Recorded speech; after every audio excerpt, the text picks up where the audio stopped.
Pengolahan sampah terpadu atau TPST Bojong Kabupaten Bogor mendapat penolakan keras dari warga setempat. Pernah nggak sih lu ngebayangin sebuah desa kecil di Kabupaten Bogor tiba-tiba jadi pusat perhatian nasional cuman gara-gara sampah?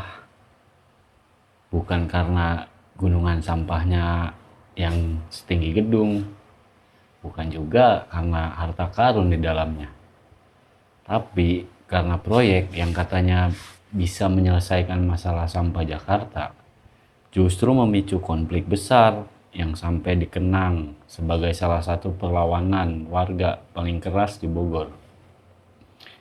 Inilah kisah TPST Bojong,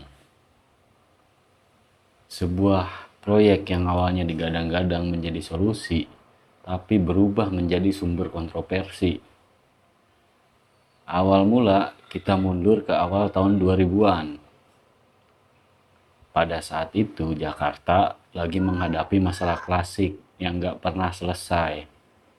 Ya, sampah. Setiap hari ribuan ton sampah diproduksi. Tempat pembuangan yang ada mulai kewalahan. Pemerintah pun mencari solusi lokasi baru untuk mengolah sampah dalam jumlah yang besar. Pilihan akhirnya jatuh ke Desa Bojong, Kecamatan Kelapa Nunggal, Kabupaten Bogor. Disinilah rencana pembangunan tempat pengolahan sampah terpadu atau yang lebih dikenal dengan nama TPST Bojong. Di atas kertas, proyek ini terdengar menjanjikan. Sampah akan diolah dengan teknologi modern, lingkungan tetap aman, masyarakat sekitar juga dijanjikan berbagai manfaat ekonomi. Tapi masalahnya, warga nggak melihat sederhana itu. Warga Bojong mulai bertanya, kalau sampah Jakarta dibuang ke sini, terus gimana dengan air tanah kami? Gimana dengan udara yang kami hirup setiap hari? Jangan-jangan desa kami berubah jadi gerbang kedua. Kekhawatiran itu membuat gelombang penolakan mulai muncul sejak proyek diumumkan. Warga menilai keberadaan TPST berpotensi menimbulkan pencemaran lingkungan. Awalnya penolakan dilakukan lewat musyawarah, lalu demonstrasi, lalu aksi massa, dan perlahan situasi mulai panas. Ketika konflik meledak, puncaknya terjadi pada tahun 2004. Saat itu uji coba pengoperasian TPST dilakukan. Warga yang udah lama menolak merasa suara mereka nggak didengar. Benturan aparat dan massa pun terjadi. Situasi menjadi tegang dan memicu rusuhan dan kemudian dikenang masyarakat sekitar sebagai peristiwa TPST Bojong berdarah. Jalan menuju lokasi sempat diblokade, akses ditutup, suasana desa berubah seperti daerah yang lagi menghadapi sesuatu yang besar. Padahal yang diperebutkan bukan emas, bukan juga minyak, tapi sampah. Sampah. Bayangin aja, di tempat lain orang berebut tanah karena tambang.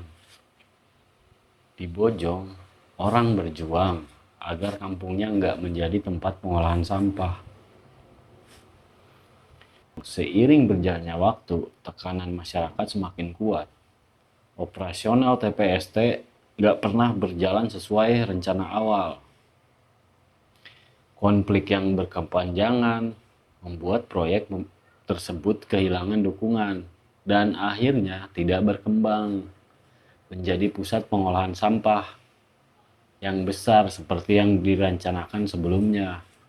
Yang tersisa sekarang adalah cerita tentang gimana sebuah desa kecil mampu membuat proyek besar tersendat karena suara masyarakat yang merasa masa depannya terancam. TPST Bojong mengajarkan satu hal penting. Masalah sampah bukan cuma soal membuang dan mengolah, tapi juga soal kepercayaan. Ketika pemerintah berbicara tentang solusi, masyarakat ingin diyakinkan bahwa mereka tidak akan menjadi korban dari solusi tersebut. Karena bagi warga Bojong pada saat itu, yang dipertaruhkan bukan sekedar lingkungan, melainkan rumah, tanah, dan kehidupan mereka sendiri. Dan sampai hari ini, nama TPST Bojong masih menjadi bagian dari sejarah panjang konflik lingkungan di Kabupaten Bogor. Jadi, menurut lo, kalau proyek sebesar TPST Bojong dibangun lagi dengan teknologi yang lebih modern, apakah warga akan menerimanya? Tulis pendapat lo di kolom komentar. Jangan lupa like, subscribe, dan sampai ketemu di cerita berikutnya.